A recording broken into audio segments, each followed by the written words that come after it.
कोई व्यक्ति अगर अपने आप को फलाने बाबा चिलाने बाबा के नाम से जनवाना चाहते हैं, चीफ मिनिस्टर्स को चाहिए अपने अपने प्रदेश को देखें, अपने अपने यहाँ के लॉ एंड ऑर्डर को देखें। उत्तर प्रदेश के प्रयागराज जिले में बाहुबली अतीक अहमद और उसके भाई अशरफ अहमद की पुलिस अभिरक्षा में मौत का मामला अब सुप्रीम कोर्ट में 24 अप्रैल को सुना जाएगा।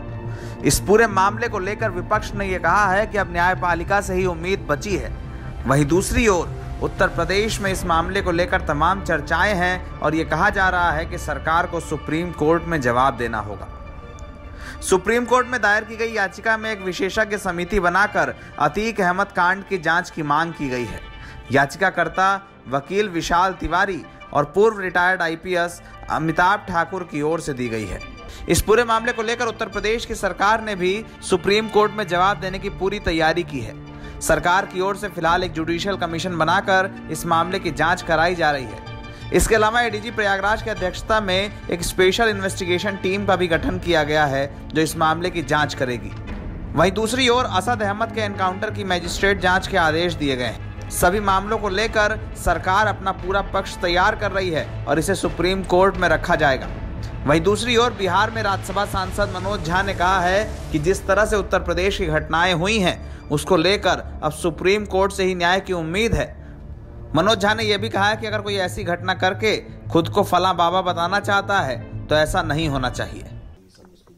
देखिए, आशा सिर्फ वही है। इस अंधे युग में रोशनी का अगर कहीं सुराग है तो सर्वोच्च न्यायालय। जिस तरह से बर्बरता को उत्सव गान में सेलिब्रेट किया जा रहा है इस देश में, जाहिर है हम तो जानते थे, क्योंकि ड्यू प्रोसेस ऑफ लॉ पे अगर हमला है तो क्या माननीय सुप्रीम कोर्ट चुपचाप बैठ के देखेगा? जुडिशियल आर्किटेक्चर खत्म किया जा रहा है, माननीय सर्वोच्च न्यायालय यूं ही बैठ के देखेंगे? मुझे बेहद खुशी है। देखें 24 अप्रैल को क्या ऑब्जर्वेशन आता है, क्योंकि ये संदेश जाना जरूरी है कि ये गणतंत्र रूल ऑफ लॉ पे टिकता है, ड्यू प्रोसेस ऑफ लॉ। इसको जिबह करके, इसको खत्म करके कोई व्यक्ति अगर अपने आप को फलाने बाबा चिलाने बाबा के नाम से जनवाना चाहते हैं तो यकीन मानिए, मैं आपको बता दूं कि उनके लिए भी ये तय करना मुश्किल होगा कि हिंदुस्तान के गणतंत्र में उन जैसे सरोकारों के व्यक्तियों की क्या जगह है। विपक्ष की तमाम राजनीति पर उत्तर प्रदेश के पूर्व डीजीपी एके जैन ने भी सवाल खड़े किए हैं। तमाम मुख्यमंत्रियों की ओर से उत्तर प्रदेश की घटना पर दिए गए बयान के बाद एके जैन ने यह कहा है कि जो मुख्यमंत्री इस घटना पर सवाल उठा रहे हैं उन्हें अपने राज्य में हो रहे अपराधों को देखना चाहिए। उत्तर प्रदेश में जो घटना हुई है वो सब जांच का विषय है, आगे क्या होगा वो सब जांच के बाद पता चलेगा। इसका प्रोविज़न है इंक्वायरी एक्ट के तहत, और एक रिटायर्ड जस्टिस की अध्यक्षता में कमेटी का गठन हुआ है।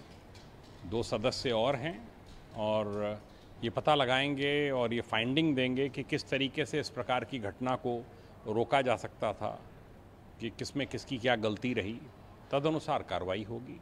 अभी फ़िलहाल 17 लोग जो जिनकी कस्टडी में थे वो दोनों, उनको निलंबित कर दिया गया है, उनसे पूछताछ हो रही है।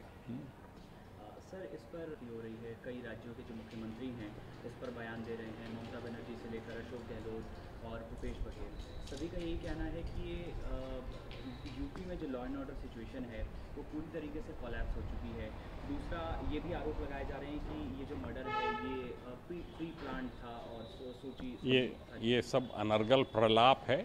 इसको मैं अनर्गल प्रलाप बोलता हूँ। हर किसी चीफ मिनिस्टर को अपनी अपनी स्टेट को देखना चाहिए। यूपी में सब ठीक है, 1-2 घटनाक्रम इधर हुए हैं। विकास दुबे का जो कांड हुआ था जिसमें पुलिस वाले मारे गए थे, उसके बाद ये पहला कांड हुआ था जो फरवरी में प्रयागराज में उमेश पाल और 2 गनर मारे गए। उसके बाद के घटनाक्रम हैं, कार्रवाइयाँ चल रही हैं, सब स्टेबलाइज हो जाएगा। माफियाओं के खिलाफ कड़ी कार्रवाई प्रदेश में चल रही है। चीफ मिनिस्टर्स को चाहिए अपने अपने प्रदेश को देखें, अपने अपने यहाँ के लॉ एंड ऑर्डर को देखें, किस तरह वहाँ गुंडागर्दी होती है उसको देखें।